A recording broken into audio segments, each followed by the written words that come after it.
Thursday before break, a Purdue balloon launching club unpacked a USPS package containing the remnants of their hot air balloon that they had personally launched the previous weekend. So this was a pretty vanilla launch. We just wanted to send up a vehicle with a couple of microcontrollers, collect some data, see what the atmosphere looked like. So in all honesty, it wasn't that complicated of a launch. It was just the first one of the year, to get us going. Further down the road, we're going to be doing some more complicated things. In the balloon were various electronics monitoring different levels in the atmosphere in order to keep track of the balloon.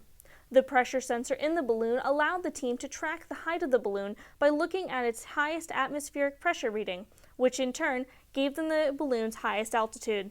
After the balloon came back down to ground, the club used a second type of tracking device to see where it landed. This is called a spot GPS. It's a personal handheld GPS satellite communication device. So this guy's really cool because it gets GPS coordinates and sends it up to a satellite. So a lot of hikers take this into the Amazon, and there's like a 911 button on it that you can press, and then they'll come find you and flight vac you out of the area. So this told us exactly where the balloon landed, which in this case happened to be someone's backyard. Ultimately, the balloon reached a height of 80,000 feet, a surprisingly high number. Normally, the balloon would reach apogee, or its highest point, earlier in the flight and pop from the expanding air pressure. However, this time it didn't. Because what happened was we launched around midday, and the balloon got to apogee around sunset. Well, at sunset, things start to get colder, and that colder actually causes the balloon to lose lift. So the balloon got up to 80,000 feet, lost its lift because the sun went down, and then slowly fell down to it. Eventually, it hit the ground, snagged the tree, and popped. Once the balloon had reached ground, the team looked into it and found it in Pennsylvania, in someone's backyard. After several phone calls, the club was able to get the balloon back.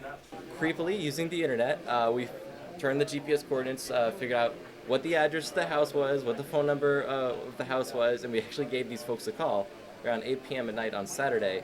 And sure enough, they were home. We told them to go outside. They found our balloon, and they mailed it back to us.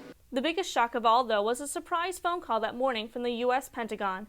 The United States Department of Defense is interested in commissioning the club for research and development involving shooting a missile off of a hot air balloon.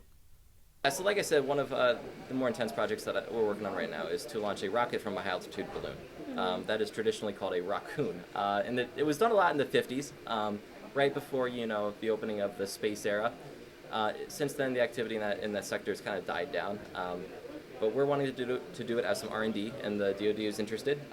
So they have a missile of their own that they would like to launch at high altitude potentially. So they want us to R&D and prototype the system and potentially work with them in the future. The club will be launching another balloon later this semester for a competition. Best of luck to these talented students.